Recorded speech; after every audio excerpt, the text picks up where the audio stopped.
Hello guys, स्वागत छ तपाईलाई न्यू ब्लगमा। पहिलो कुरा आज चाहिँ मैले कपाल काटे है। कपाल काटेर कस्तो भइरहेको छु है, थाहा नै छैन, आफैलाई राम्रो लागिरहेको छैन। र पनि हामी चाहिँ आज चाहिँ हिँड्दैछौँ चोकतिर सलकपुर।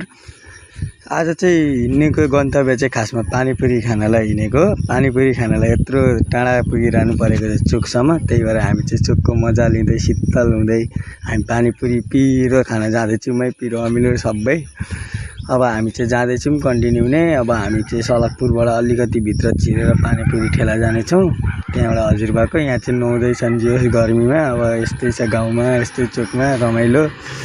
अहिले हामी चाहिँ जाँदैछौँ कन्टिन्यू। यो चाहिँ हाम्रो बुल्के मन्दिर सलकपुरको बनाउँदै हुनुहुन्छ, मर्मत हुँदैछ। राम्रै हुन्छ है मन्दिर, आउनु होला थाहा हुनेले बुल्के मन्दिर पनि घुम्नलाई कुनै बेला। र अहिले चाहिँ हामी यताबाट छिरेर हामी चाहिँ चोक निस्किनेछौँ। पहिला अलिकति चोकमा काम छ, काम सकेर हामी हिँड्नेछौँ। अनि हामी चाहिँ कन्टिन्यू नै हिँडिरहेको छौँ। मैले यता चोकतिर गने राम्रो छ बजार लाइन है। सलकपुरको चाहिँ बजार लाइन यही हो। सलकपुरको बजार लाइन चाहिँ राम्रै छ जे होस्। सलकपुरको अब हामी अब सलकपुरै बसेर राम्रो चाहिँ भने होइन, तर ठिकै छ, सलकपुर नै ठिक छ, राम्रै छ सलकपुरको। जे भए पनि अहिले चाहिँ हामी जाँदैछौँ। अब कति बेला पुग्छौँ, पानीपुरी खान मन लागिसक्यो है। अब हामी चाहिँ कन्टिन्यू नै जाँदैछौँ। चोकबाट अलिकति उता जानुपर्ने छ, त्यही भएर अहिले चाहिँ हामी चोकको हाइवे अब काम सकेर निस्किसकेको छौँ। चोकको हाइवेमा चाहिँ हामी अब रन्केर जानेछौँ। रन्किनै पर्छ, यहाँ काम पनि घरमा गएर हतार छ, गर्नै पर्ने छ है। पानीपुरी खान मन लागेर आफ्नो चाहिँ मुख कस्तो कस्तो भइसक्यो है, त्यही भएर अलिक छिटो जानुपर्ने छ। अब चाहिँ हामी लगभग आउन आँटिसक्यौँ, हामी छेउछेउ आइपुग्न आँटिसक्यौँ। अब अलिकति अहिले एकछिनमा त्यता जाने बेलामा चाहिँ कच्ची बाटो छ र अलिकति झ्याउ हुन्छ, बाइकमा टाइम लाग्छ। नभए त्यस्तो टाइम चाहिँ लाग्दैन। त्यो अङ्कलको चाहिँ फेरि पानीपुरी बनाइनै दामी छ जे होस्। पानीपुरी अब छोरी मान्छेले मात्रै मिठो बनाउँदैन नि, पानीपुरी बनाउन पुरै जान्नुपर्छ।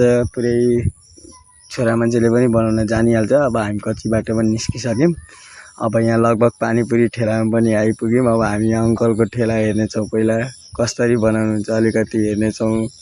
अनि हेरेपछि अब खानेछौँ है।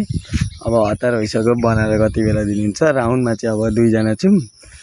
अब राउन्डमा अब पालो आउनुपर्छ। म चाहिँ अब सुरुमै हतार भइसक्यो खानालाई। अब उता बनाउँदै हुन्छ, उसले खायो, अब मेरो पालो आउन आँट्यो। त्यही भएर अब अलिकति उयो गर्नु पऱ्यो। अब हाल्ने हो मुखमा है, दामी हुन्छ, त्यसले हालिसक्यो। अब राउन्ड अब मेरो आउन आँट्यो।